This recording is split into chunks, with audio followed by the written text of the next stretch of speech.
Hey everybody, Tim Albrecht here. And before we jump into today's episode, I have to ask, how financially fit are you? It's easy to get swept away by the day-to-day of careers, family, and life in general, but hitting the brakes and taking a pulse on your financial health is so important. Are you heading in the right direction to meet your financial goals?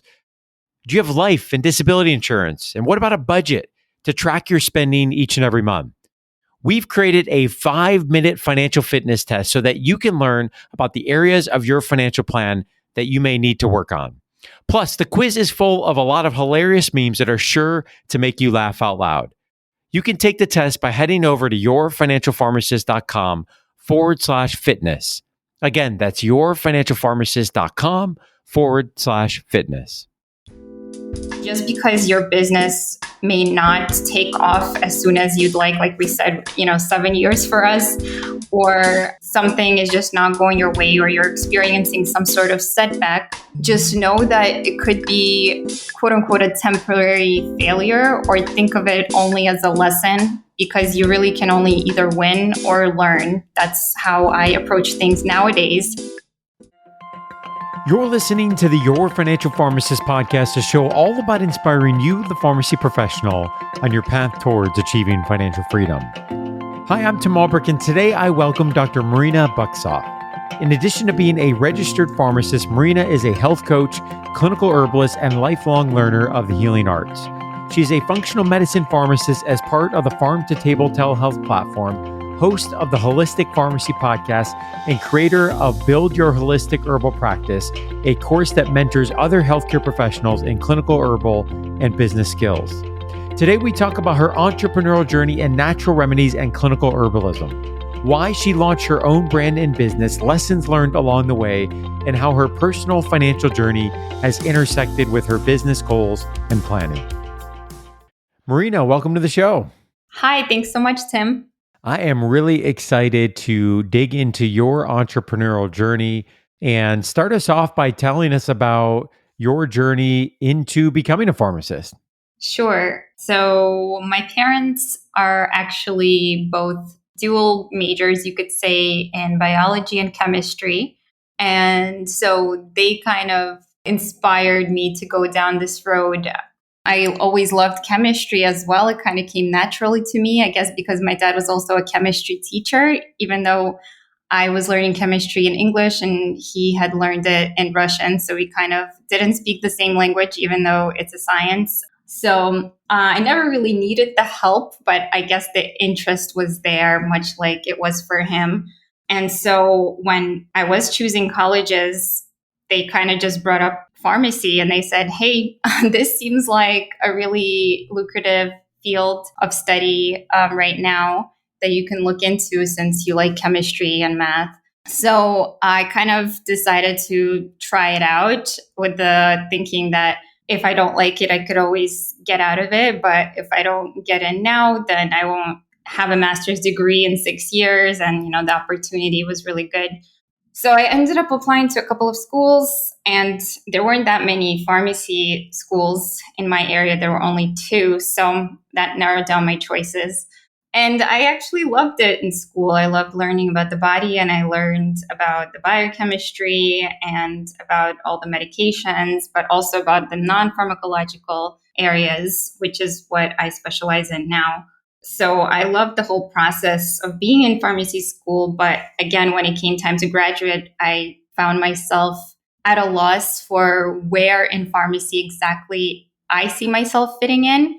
My focus was, again, kind of widespread, and I liked a lot of different areas, but I couldn't see myself doing any one thing. And I chose a variety of diverse rotation settings just to put myself in different experiences, but I still couldn't see myself doing a fellowship or any other kind of advanced training program or in retail or in hospital. So I was kind of like thinking, what am I going to do after I graduate?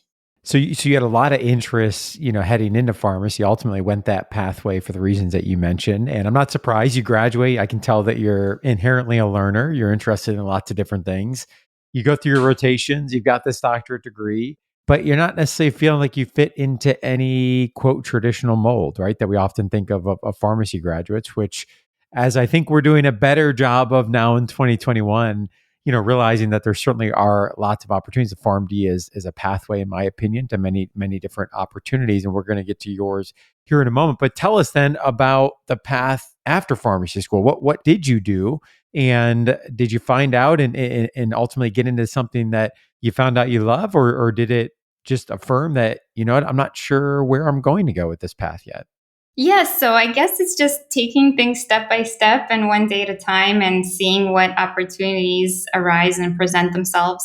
So I did end up going to mid-year to interview for fellowships, but that's when I realized that I don't see myself doing neither a residency or a fellowship, even though it's such a lucrative and competitive field that I feel like, people go into it for maybe the merit of it or the prestige of it. Maybe some people are really into it, but I was only seeing like the prestige side of it, and I wasn't really seeing how it was really something I'm personally passionate about. So I decided that wasn't a good reason to apply. So I turned down the one offer that I had, and I instead took another offer from a local pharmacy that was just a plain independent retail pharmacy that I had been working part-time as I was in pharmacy school and like learning the ropes there. So I accepted their position as a pharmacist. I figured this was like a safe step for me, a stepping stone. And from here, I could also do some learning on the side and figure out what I want to do next. And as it turns out, that pharmacy went out of business. Well, not really, but they were selling the pharmacy. So they said, oh, there's probably no point in us hiring you because we're going to be selling the business. So then we don't know what the new owners are going to do. So basically that offer fell through and I found myself having no idea what to do. But I ended up just spending the summer after graduation and taking the test, seeing on social media what opportunities are out there. And I ended up going to another pharmacy to kind of learn the system there and cover for someone. And it turned out a pharmacy next door was looking for a full-time pharmacist. So I happened to just go in there and drop off my resume, and they called me back and they said, okay, we have a position for you. And the interesting thing is, it wasn't a full-time in one position. It was kind of split between two stores. And one of the stores was in an area that I had said to myself that I would like to work in before, which is this area of Brooklyn that's kind of a Russian population area called Brighton Beach, next to the beach. And they do a lot of herbal medicine there because Russian medicine, much like Chinese, is very integrated in their approach. So their pharmacies are trained in both herbal medicine and pharmacological medicine and pharmaceutical medicine. So it kind of embodied both of those worlds. And I started my journey there. So you're working in a pharmacy that has more, quote, traditional, what we think of the pharmacy and dispensing medications. And then they have this more non-traditional, at least non-traditional in the sense of, how we think of pharmacy practice in the US. So tell us more about that experience as you're getting into more of the herbal medicine experience. And, what did you learn through that? And how did this position and experience affect your path forward? So it was pretty amazing to see how we're considered to be masters in our field, right? Doctors, actually, doctor of pharmacy in our 6 years of intense schooling, but we really know next to nothing on other types of medicine, anything alternative, quote unquote, or holistic or complementary. That's right. All of that is kind of like, if you're lucky, you get an elective like I did. But otherwise, we don't know too much. And even the over-the-counter medicines, we don't go in depth about, again, unless you're taking a self-care elective. It's amazing that, yes, we pack so much schooling and we come out with so much knowledge, but also there's so much more out there that we don't know because we don't know what we don't know, right? If you just simply don't know that it's out there, you won't even know that you can look for something else, right? So you'll just rely on the traditional, quote unquote, things that are conventional and available.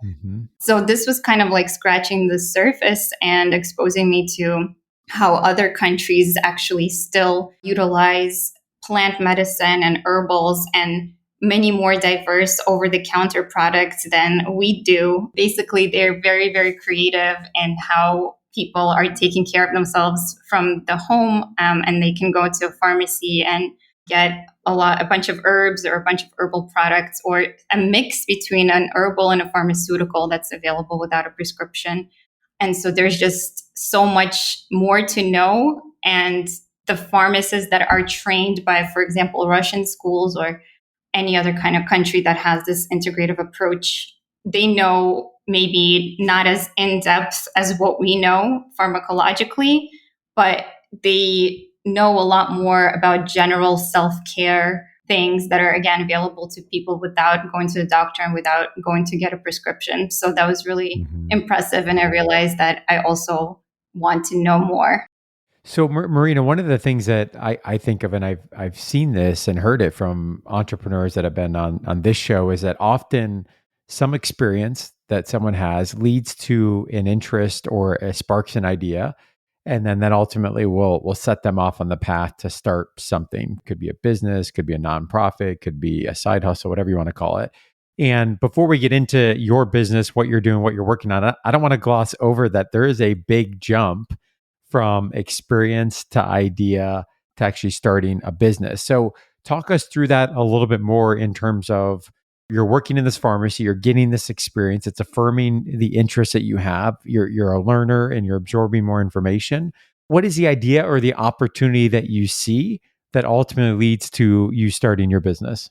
I mean, I think there was several big factors that were going on, one of which was my personal health journey that has been going on too during this time. And the interesting thing is that now looking back at it, attribute it to psychosomatic things that were happening in my body and my mind and spirit, perhaps, because as I was graduating pharmacy school, I remember described my confusion and not feeling like I fit in anywhere, not knowing if this is actually the path that I should be on, kind of questioning all of that.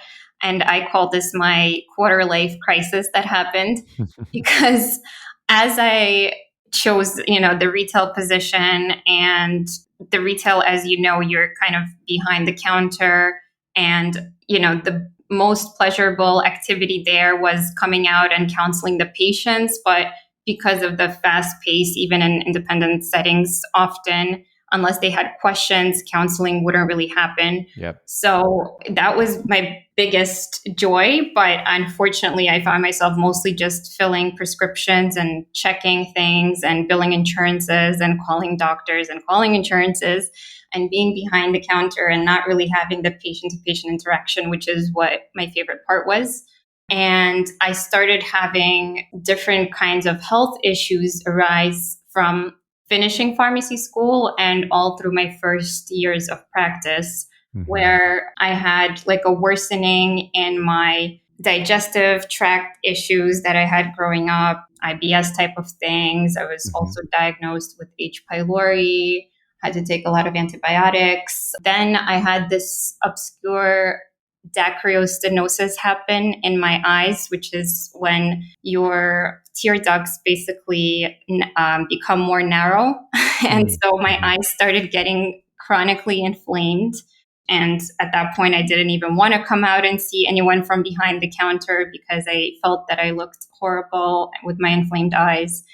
And to top everything off, I also started having PCOS type of symptoms and was diagnosed with it and had lots of acne, which I never had growing up. So it was adult onset acne and weight gain.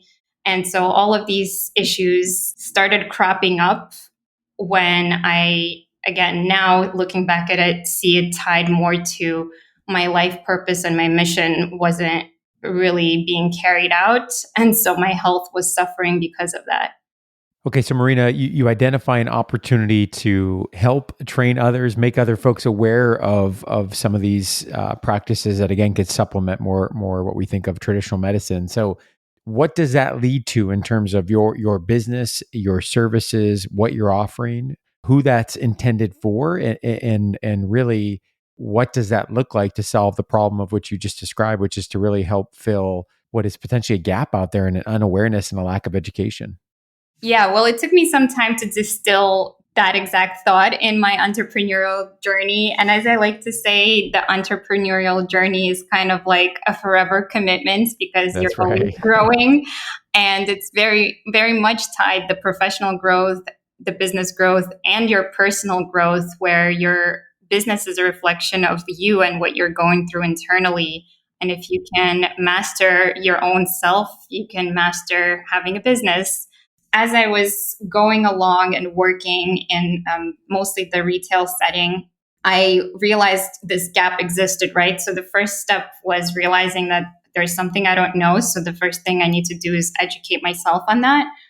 And then I could kind of draw some other conclusions or learn how to run a business with that, perhaps, or how to incorporate that into my practice that I already have. So first thing I did was I spoke to my complementary and alternative elective professor, and I asked her what she thinks I should do. And I shared with her how I feel like I don't fit in. And I really did have an interest in that elective. So she suggested I reach out to another person who was a graduate right before me. So when I spoke to her, she suggested that I go into health coaching.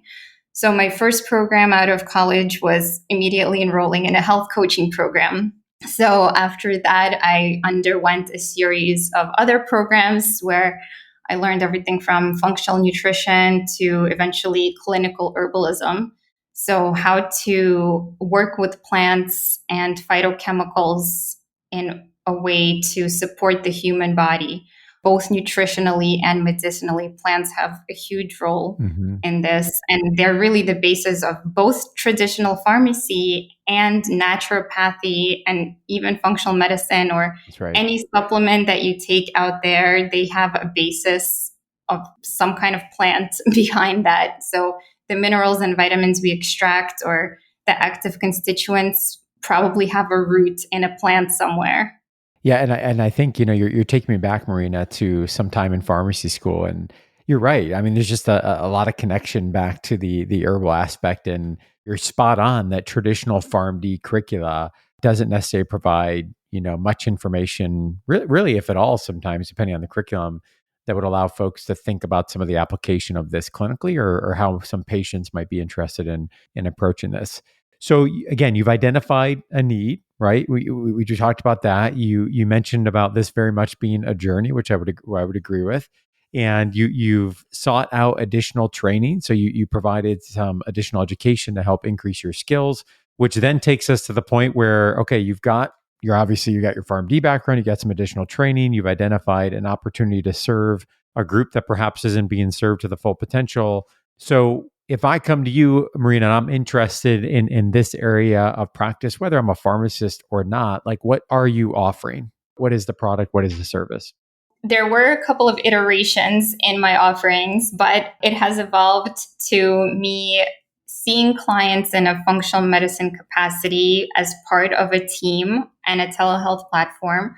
So I realized that that would probably be the best use of my time in working with private clients, whereas the majority of my business focus is really around educating in that knowledge gap to other providers and healthcare practitioners, especially pharmacists that are wanting to learn about employing herbal medicine, whether they're a pharmacy owner that wants to specialize and offer this to their patients, or if there's any other way that they would like to incorporate it as a private consultant, like I did for many years, or working with supplement companies as a consultant. I mean, there's a myriad of ways. And that's actually part of what we do in the program.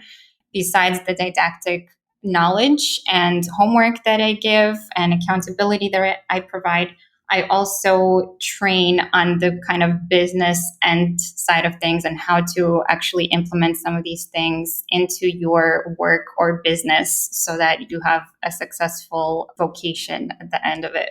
Gotcha. So there's both the patient side of it. You mentioned seeing clients one-on-one, and then more of the focuses of what you're doing on the business is training and educating others, both on their clinical understanding, but also some of the business aspects involved with this. So if we continue on the journey, I mentioned before, often we have an experience that can spark an idea or lead to an interest that then takes us on our own entrepreneur journey to start something.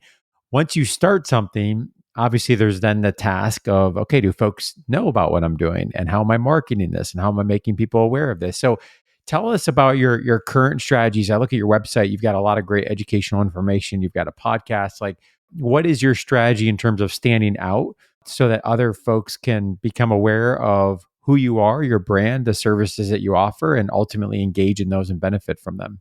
This is definitely something that after I got the clinical knowledge side of things down, and again, I'm a person like many of us, especially pharmacists, I find we feel like we never know enough. So we always want more and more and more courses and all of this stuff, which I'm definitely guilty of. But eventually I said, okay, I know enough to start helping people. So now I have to, again, focus on how am I presenting myself? How are people finding me? How can I serve? Because I am now capable of serving in the way that I want to serve. But how can I do that without any clients? So I had to also teach myself that. And I have to say that it was a very hard and rocky journey to teach myself. So I really recommend investing in a coach that will show you the ropes, which is what I eventually had to do. I actually worked with several business coaches and was part of like business masterminds and those are great for accountability and support. And I'm trying to really cut that learning curve for people where they can just go to one program that will teach them a really, really good foundation and basis for everything that they would need in terms of botanical medicine, which is, again, the backbone of every alternative holistic practice in some way or form. And so people can get the clinical side of things, get a really good foundation and backbone, and start to dip their feet into the marketing and the business side of things immediately and finding themselves a niche and whatever else will help them on their particular implementation plan. Because for me, it took me a really long time. I've been working slowly to build my business for about 7 years now. And this year was the first year that I really pivoted and decided who am I going to serve, and was really clear on that and came out with my program, which I mentioned that I'm now running. So this all kind of solidified earlier this year.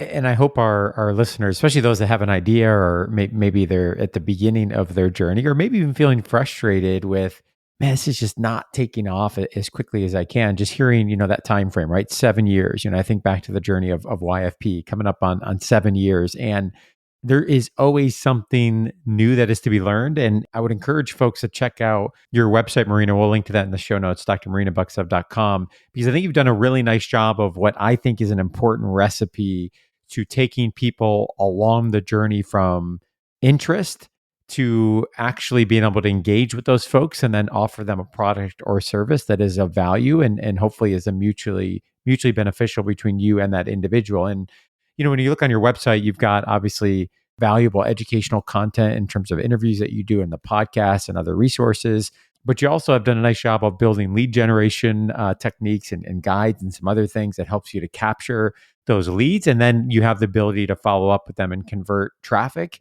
into conversations that you can have and then engage with that community. And so lead with value and then find a way to be able to capture that audience. And then you can have that two-way conversation to see if whether or not your services may be a good fit. Marina, I want to go back to something you mentioned a little bit earlier, and you mentioned it quickly, but it's a really important point. And that is that folks that are going on this entrepreneurial journey, no matter where they are in that journey, I do think that certainly includes not only the professional side, but a fair amount of personal development. And I believe from my experiences that often engaging and leaning into the business can really bring out some of the best strengths that someone may have that maybe they weren't even fully aware of what those strengths were, but it also can expose, some weaknesses, opportunities for development, whatever you want to call it, that maybe otherwise, weren't exposed because of all the different hats that you have to wear as you're trying to get a business off and running. So, Marina, for your journey, what are an area or two that you think of by going through this journey and the work that you've done in starting this business, it's really brought out or affirmed, some of the strengths that you have. And then other side of the equation maybe has exposed some opportunities where you either need to surround yourself with other support or even develop yourself a little bit further.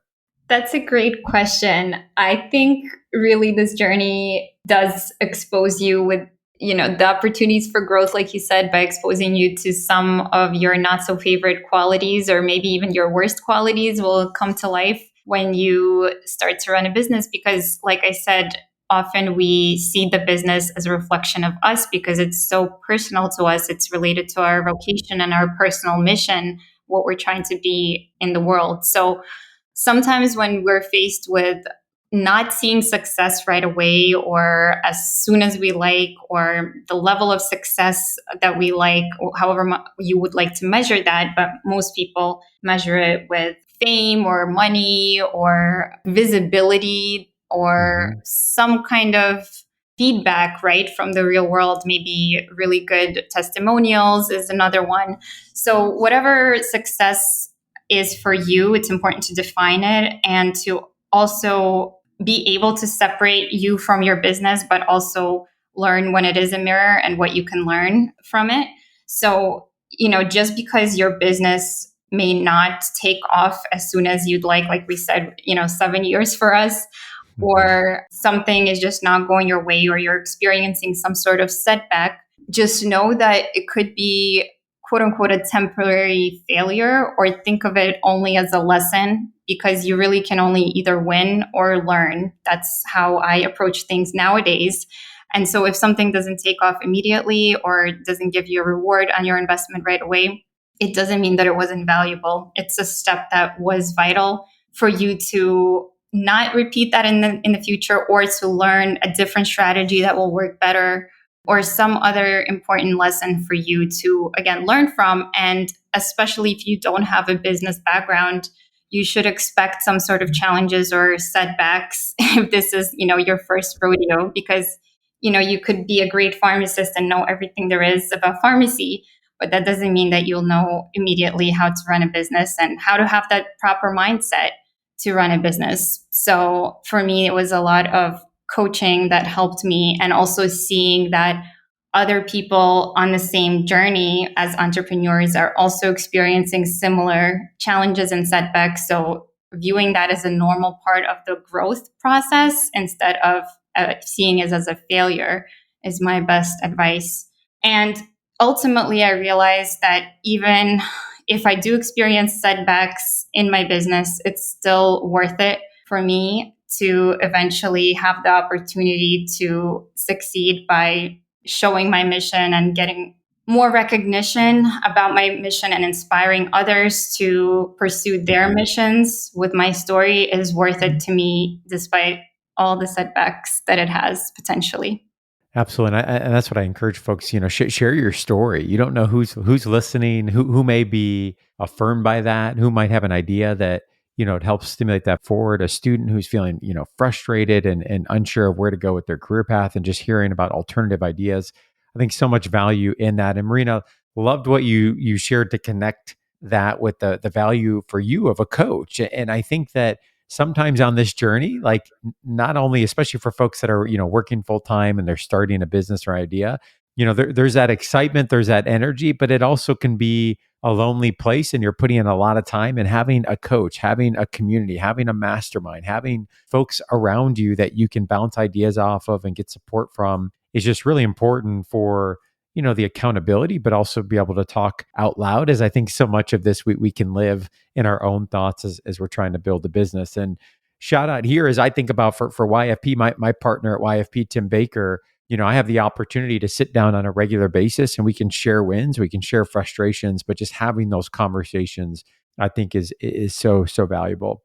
Marina, I'm going to ask you about the connection between the personal financial plan and what you're doing on the business side, and vice versa. And where I'm going with this is that I am a firm believer that a good, healthy business is often built confidently when you can build that upon having a strong personal financial foundation, because you're not necessarily worried about, "Oh, what about this? What about that?" Doesn't necessarily mean you have all of your financial goals achieved, but you've got a good foundation of which you can work from. So you're not constantly worried, about that as you approach the business with confidence, and vice versa.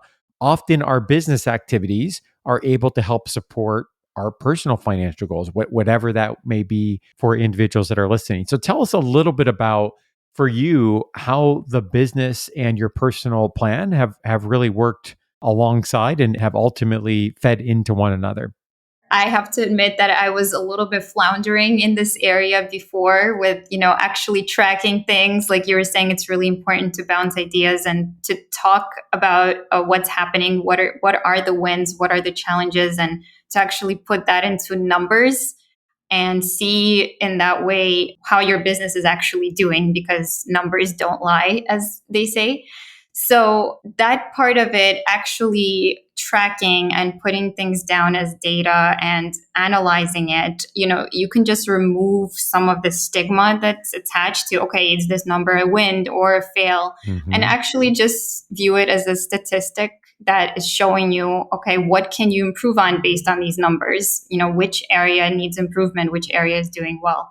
So that way you can focus your resources and your time and energy on improving the things that aren't doing well and, doubling down on the things that are. But unless you track it and use numbers, you really won't know. And so same thing with my business. For a long time, I was reluctant to even put down, numbers that are coming in from clients and, balancing the checkbook and all of those kind of business tasks, because it's like a hassle, because it's another thing for you to do. But I realized that it's very important, and it actually gives you the clarity and the confidence with what needs to be done next. Because another thing that was a challenge for me is to learn how to prioritize. And so when you see the numbers in front of you, you see what needs to be done first. What is an area that really needs your help and attention right now, and what is an area that can wait. And often, I spread myself thin, and I'm sure many other people do, trying to do all the things, but really we need a structured guide, so that you mentioned before, not to burn yourself out by all the business activities, and to really have this focused plan of attention and a plan of action, which can really be informed by the numbers. So when earlier this year, I was investing in coaching programs all these past years, and really wanted to take my business to the next level and wanting to leave my job full time. That's when we started to actually, last year at this time, so about a year ago, my husband and I decided to look into a financial planner, because we wanted to know, where do we stand financially, personally, and where can we be confident in making a certain buffer for ourselves so that we can take certain risks with our business. I think that's really important, to have a plan and to expect some setbacks. Nothing's going to be smooth sailing. And, the past few years taught me that, but I decided it was really important to look at the numbers and to create a buffer with which we were comfortable for a certain period of time, so that we give ourselves that safety zone from which the business could grow. And again, that's always a risk. Is the business going to take off exactly per our plan or projections or not? So shameless plug to YFP. I was working with YFP, and I found that I really didn't know much, because this is not my area of interest, right? Accounting and counting numbers. I am more into health and wellness and, getting results from my clients. I would like to dedicate my time for those kind of things. But living in the real world, you do have to think about personal finances and business finances and retirement and putting away money for more expenses than you even are expecting, because Boring, right? yeah, a lot of us live paycheck to paycheck, and we don't realize, we need to set aside money for Sure. this, or we need to plan an estate, or we need to maybe save for education for our kids. Mm-hmm. Or if you are a homeowner, there's many hidden expenses that pop up that you don't expect. So we decided it was time for us to kind of get a realistic perspective and reality check, so that we can be more confident in the business side of things. And so I highly recommend working with a financial advisor that has your best interest at heart and doesn't just want to sell you things with commission attached. Yeah, and I think Marina, you mentioned some of the value that can come from the technical side, right, of the financial plan. I know for Jess and I in our journey, which I think is something that others may find value in, is sometimes when you're in the weeds of your own financial plan, it's really hard to see outward, right? And having somebody as a third party, thinking of spouses or couples that might be working with a planner specifically, where you have somebody who asks really good questions that get you thinking, that get you talking, that get you really evaluating, like, what is the true risk on this scale, right? And I think that while I don't want to categorize all pharmacists as being risk averse, I think sometimes we view financial decisions on that end, and I'm certainly not promoting that we go out and make crazy financial decisions, right? We've got to take care of our future self, but we've also got to live a rich life today. And part of what I'm hearing through this interview, Marina, for you, is living a rich life was pursuing this passion that not only was only important to your physical and emotional health, but also what you saw as an opportunity to bring this information to other healthcare practitioners and ultimately the patients that they serve, to be able to have an impact. And that's an investment worth making, right? And being able to see that through, whether it's a coach, whether it's a financial planner, and certainly all the other investments you've made in getting the business up. Marina, I'm thinking back to your journey where you mentioned, hey, I'm graduating from pharmacy school. Yeah, it's been an interesting ride, but I don't really feel like I fit, right? I don't fit in a traditional mode of fellowship or of residencies or, community pharmacy or inpatient practice. And so I suspect we have a lot of other people that might be feeling that, whether it's, students that are maybe questioning, was this the right decision? Or I'm not sure where I'm going to go, or practicing pharmacists that might feel the pull to explore another area of pharmacy and how their pharmacy degree could be used, but they just don't know where to go, who to talk to, where to start. What advice would you have for folks that are out there that are listening and feeling like, I'm just not sure I really fit in this whole pharmacy thing? Like, where do I go? What do I do?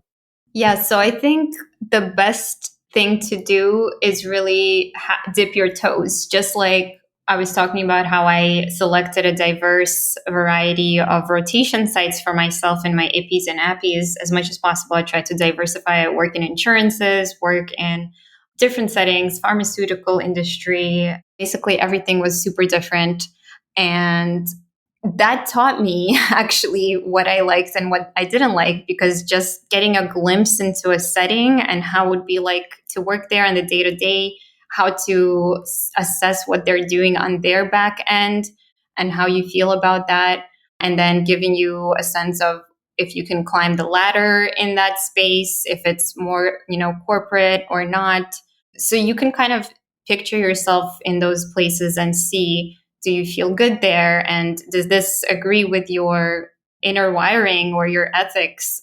Because for me, I found that I really wanted to make an impact. That was important to me, to use my skills in a way that was impactful and that I felt I was creating good in the world. And I saw that as targeting the low hanging fruit, how we can improve on a large scale our public health and self-care by education and by self-care. That's really my mission, what it really boils down to.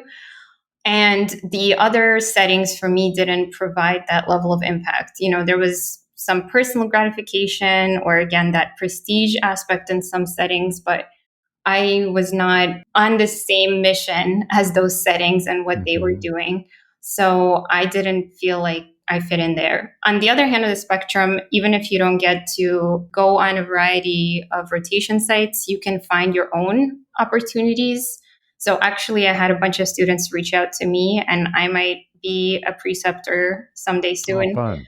And then besides nowadays, the opportunities are crazy because we're in a virtual world, but you can also just reach out locally. So when I was considering going to herb school, actually before I even knew there was such a thing, because that's another missing knowledge gap, right? Because I didn't even know there was such a thing. Yeah. So before I even knew, somebody had recommended that I check out an herb shop as a place where I could practice alternative pharmacy. So I went to a local herb shop and I asked the owner to give me an internship, which he did. So there's plenty of ways you can create your own opportunity and learn from the experience and empirically, applying yourself there. It's going to teach you so much more than what you can read in a blog or a book.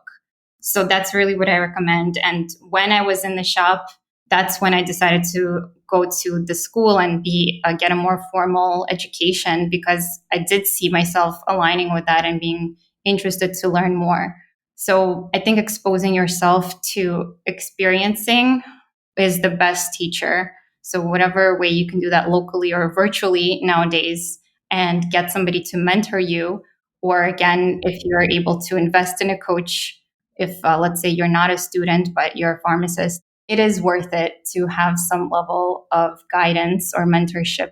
Yeah, great advice and wisdom, Marina. And back to a comment you made earlier, you either win or you learn along the way, correct? And I think of, maybe students who have some those opportunities to choose rotations and get out there and network. But for pharmacists that are out there, don't let that be a hindrance. Reach out to folks like Marina, reach out to folks in other non-traditional areas, have several conversations. People are very willing typically to meet.